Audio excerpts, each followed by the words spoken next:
VIT study में आपका स्वागत है। अगर आप इस चैनल पर नए हैं तो अभी इस चैनल को सब्सक्राइब करिए और आईएमपी क्वेश्चंस का वीडियो पाने के लिए बेल नोटिफिकेशन को ऑन करिए।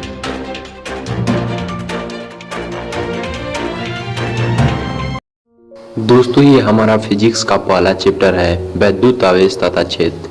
इस वीडियो में हम आपको बताएंगे क्विक रिव्यू। ये हमारा फिजिक्स का पहले लेसन का भाग 2 है। इस वीडियो में हम क्विक रिव्यू में बताएंगे आपको 10 टॉपिक। अगर ये आप 10 टॉपिक अच्छे से समझ लेते हैं तो समझिए कि आपका 80 से 90% पहले चैप्टर में आपको आसानी से समझ लिए हैं। और इसमें आपको मिलता है पहले चैप्टर में से, हम बता दें कि पहले चैप्टर में से आपको पूछा जाता है 8 नंबर का, मतलब खंड क में 8 नंबर का पूछा जाता है। तो खंड क में पहला लेसन वैद्युत आवेश तथा क्षेत्र है। तो ये खंड क आप अच्छे से पढ़ लेंगे तो आपको आसानी से 8 नंबर मिल जाएगा। तो इस खंड क में ये पहला चैप्टर है वैद्युत आवेश तथा क्षेत्र। तो इसमें हम आपको 10 टॉपिक क्लियर करने वाले हैं। तो इसमें हमारा पहला टॉपिक है, मोस्ट इम्पोर्टेंट है, वैद्युत आवेश। तो चलिए इसके बारे में हम बता रहे हैं क्या होता है वैद्युत आवेश। तो वैद्युत आवेश द्रव का वह गुण है। देखिए कितना आसान भाषा में है, एकदम अच्छे से आपको समझ में आएगा। ठीक है, वैद्युत आवेश द्रव का वह गुण है। वैद्युत आवेश द्रव का वह गुण है जिसके कारण वह वैद्युत तथा चुंबकीय प्रभाव उत्पन्न करता है। वैद्युत आवेश द्रव का वह गुण है जिसके कारण वह वैद्युत तथा चुंबकीय प्रभाव उत्पन्न करता है तथा उनका अनुभव करता है। बस इतना ही लिख देंगे, आपको 2 नंबर आसानी से मिल जाएगा।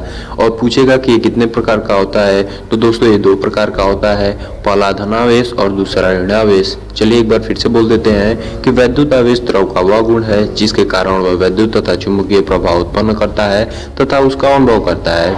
ये 2 प्रकार का होता है, धनावेश और ऋणावेश। देखिए कितना आसान था। और इसके बाद से हमारा ऐसे ही दूसरा टॉपिक है, आवेश संरक्षण का नियम। आवेश संरक्षण का नियम। तो आवेश इसमें बहुत ही छोटा है। आवेश न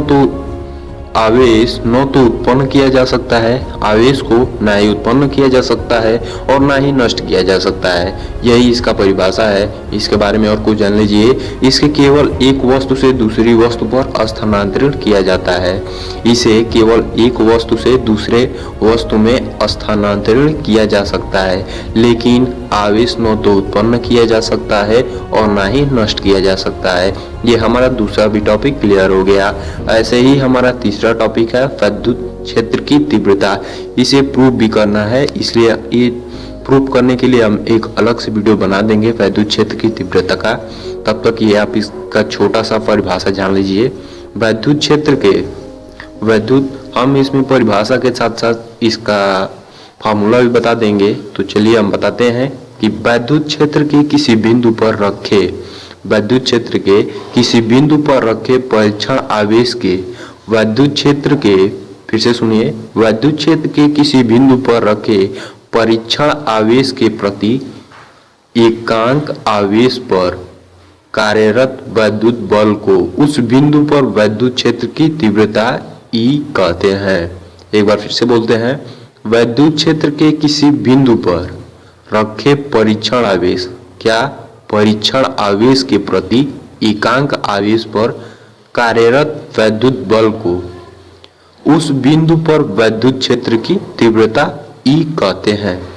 E = F/Q, मतलब E पे वो है अदिश राशि का, वो वेक्टर वाला, और F/Q। इसके बाद से हमारा तीसरा मोस्ट इम्पोर्टेंट कूलाम का नियम। ये आप जानते भी होंगे, नहीं जानते हैं तो चलिए हम इसमें फार्मूला भी इसका बताएंगे और इसका छोटा सा परिभाषा भी बताएंगे। ये जरूर 2 नंबर का पूछा जाता है, इसे आप लिखकर याद कर लीजिएगा। तो किन्हीं दो, देखिए हम इसके बारे में बता रहे हैं, किन्हीं दो स्थित बिंदुओं के बीच कार्यरत वैद्युत बल, किन्हीं 2 स्थित बिंदुओं के बीच कार्यरत वैद्युत बल दोनों आवेशों के परिणामों के, क्या दोनों आवेशों के परिणामों मतलब Q1 और Q2 के परिणामों के गुणनफल के अनुक्रमानुपाती तथा उनके बीच की दूरी के वर्ग के व्युत्क्रमानुपाती होता है। देखिए कितना छोटा था। इसमें फिर से हम आपको बोल दे रहे हैं कि इन्हीं दो स्थित बिंदु के बीच कार्यरत वैद्युत बल दो आवेशों मतलब Q1 Q2 के परिणामों के गुणनफल के अनुक्रमानुपाती तथा उनके बीच की दूरी के वर्ग के व्युत्क्रमानुपाती होता है। तो F प्रोपोर्शनल Q1 Q2 अपन R स्क्वायर, ये इसका फार्मूला है। इसके बाद से एक और टॉपिक मतलब E equal to 1/4πε0 Q upon R square. जब बोलेगा आपको क्वेश्चन में अंकित प्रश्न जो होता है न्यूमेरिकल, उसमें आपको बोलेगा वैद्युत आवेश मतलब ज्ञात करने के लिए बिंदु के आवेश के कारण उत्पन्न वैद्युत क्षेत्र की तीव्रता ज्ञात कीजिए। तो इसमें ये आप फार्मूला लगा देंगे E equal to 1/4πε0 Q upon R square. इसमें आप जानते हैं कि 1/4πε0 का मान 9 × 10⁹ होता है। नहीं जानते होंगे तो जान लीजिए, ठीक है। इसके बाद ये है हमारा वैद्युत द्विध्रुव आघूर्ण। ये P इक्वल टू TQ होता है इसका फार्मूला। वैद्युत द्विध्रुव का मतलब फार्मूला इसमें बता रहे हैं 2QL होता है।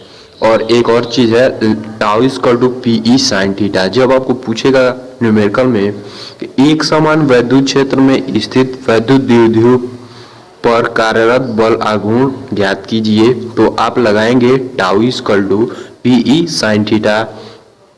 इसके बाद से हमारा एक अच्छी स्थिति के लिए पूछा जाता है।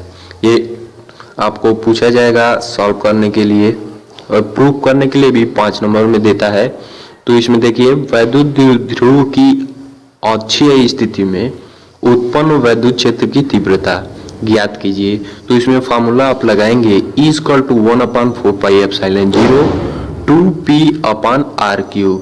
E equal to 1/4πε0 2P upon R3। ये आप फार्मूला लगा देंगे। इसके बाद से हमारा है निरक्षीय स्थिति के उत्पन्न वैद्युत क्षेत्र की तीव्रता ज्ञात कीजिए। तो इसके लिए भी फार्मूला आपका अप्लाई होगा E equal to 1/4πε0 P upon R3। तो इस फिर से एक बार बोल रहे हैं कि ऐसे पूछेगा एक द्विध्रुव की निरक्षीय स्थिति में उत्पन्न वैद्युत क्षेत्र की तीव्रता E equal to 1/4πε0 P upon R3 होता है। ये इसका फार्मूला होता है E equal to 1/4πε0 P upon R3। चलिए इसके बाद से हमारा फिर से एक अगला मतलब फार्मूला है। तो देखिए एक समान वैद्युत क्षेत्र में स्थित वैद्युत द्विध्रुव पर कार्यरत बल युग्म का आघूर्ण tau equal to PE sin theta. और सदिश रूप में जब होगा तो टाउ पर ए सदिश वेक्टर और P पर भी सदिश वेक्टर इंटू E पर सदिश वेक्टर लगा देंगे। जब सदिश रूप में पूछेगा तो ऐसे करते हैं। और गॉस का प्रमेय ये भी मोस्ट इम्पोर्टेंट है। इसका हम परिभाषा भी बताएंगे और इसका फार्मूला भी हम बताएंगे। एकदम छोटे से लैंग्वेज में एकदम परिभाषा इसका छोटा होगा, आपको आसानी से समझ में आएगा, ठीक है। तो चलिए हम इसमें बताते हैं। इसका परिभाषा कुछ इस प्रकार है कि बिंदु किसी बंद पृष्ठ से गुजरने वाला, ऐसे लिख देंगे कि किसी बंद पृष्ठ से गुजरने वाला वैद्युत फ्लक्स, एक बार फिर बोल दे रहे हैं कि किसी बंद पृष्ठ से गुजरने वाला वैद्युत फ्लक्स उस पृष्ठ द्वारा परिबद्ध कुल वैद्युत आवेश का देखिए मतलब संपूर्ण वैद्युत आवेश का 1/ε0 गुना होता है। एक बार फिर से बोल दे रहे हैं बिंदु किसी बंद पृष्ठ से गुजरने वाला वैद्युत फ्लक्स उस पृष्ठ द्वारा परिबद्ध कुल वैद्युत आवेश का 1/4πε0 गुना होता है। और इसका परिभाषा Fe इक्वल टू 1/ε0 क्यूब, ये आपका फार्मूला होता है। और इसमें देखिए अनंत लंबाई के एक समान आवेशित सीधे तार के निकट उत्पन्न वैद्युत क्षेत्र की तीव्रता जब पूछेगा, अनंत लंबाई के एक समान आवेशित सीधे तथा तार के निकट उत्पन्न वैद्युत क्षेत्र की तीव्रता जब पूछेगा तो E equal to lambda upon 2πε0r, जहां यहाँ पे देखिए लेमडा एक रेखीय आवेश घनत्व है। इसके बाद से एक और है कि अनंत विस्तार की एक समान आवेशित समतल चादर के निकट वैद्युत क्षेत्र की तीव्रता। ऐसे क्वेश्चन भी पूछ देगा कि अनंत विस्तार की एक समान आवेशित समतल चादर के निकट वैद्युत क्षेत्र की तीव्रता ज्ञात कीजिए। तो यहाँ पे हम फार्मूला लगाएंगे E इक्वल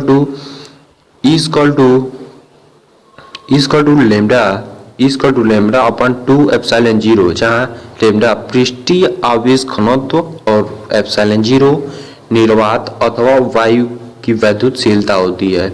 निर्वात में वायु की वैद्युतशीलता होती है, ठीक है। इसके बाद से एक और है कि आवेशित चालक प्लेट के निकट वैद्युत क्षेत्र की तीव्रता ज्ञात कीजिए। तो इसे ज्ञात कैसे, किस फार्मूले पे करेंगे, तो E equal to tau equal to epsilon 0, तब हम इसको इस पे ज्ञात कर देंगे। इसके बाद से एक और है कि समान पृष्ठ के निकट स्थित धन तथा ऋण आवेशित समानांतर प्लेटों के कारण वैद्युत क्षेत्र की तीव्रता। ये दो प्रकार से आपको क्वेश्चन पूछा जाता है। एक पूछेगा प्लेट के बाहर, तो प्लेट के बाहर के लिए जब पूछेगा तो E इक्वल टू 0 लिखेंगे, और प्लेट के बीच के लिए पूछेगा तो E equal to tau upon epsilon 0 लिखेंगे, ठीक है। और इसके बाद से एक और हमारा है कि एक समान आवेशित पतले गोलीय कोश के कारण उत्पन्न वैद्युत क्षेत्र की तीव्रता ज्ञात कीजिए। तो इसमें आपको तीन प्रकार से दिया गया है। गोलीय कोश के बाहर के लिए जब पूछेगा, बाहर के लिए जब वैद्युत क्षेत्र की तीव्रता ज्ञात करने के लिए पूछेगा गोलीय कोश में, तो E equal to 1/4 pi epsilon 0 Q upon R square का फार्मूला लगाएंगे। ये ध्यान दीजिए दोस्तों, ठीक है। इसके बाद से हमारा है गोलीय कोश के पृष्ठ पर जब वैद्युत क्षेत्र की तीव्रता पूछेगा पतले गोलीय कोश के कारण, तो इसमें हम फार्मूला का लगाएंगे E equal to 1/4 pi epsilon 0 Q upon R square, ठीक है। और गोलीय कोश के अंदर, जब गोलीय कोश के अंदर पूछेगा तो ये आप जानते हैं, आपको बताए हैं E इक्वल टू 0 पे। ये हमारा क्विक रिव्यू था पहले चैप्टर का, ये आप अच्छे से जान लेंगे तो आपका 90% क्लियर हो जाएगा। आज के लिए इस वीडियो में इतना ही। अगर वीडियो पसंद आए तो वीडियो को लाइक करिएगा, और आप चैनल पे नए हैं, अभी चैनल को सब्सक्राइब नहीं किए हैं तो चैनल को सब्सक्राइब कर लीजिए, ताकि आपको हर इम्पोर्टेंट टॉपिक्स का वीडियो आपको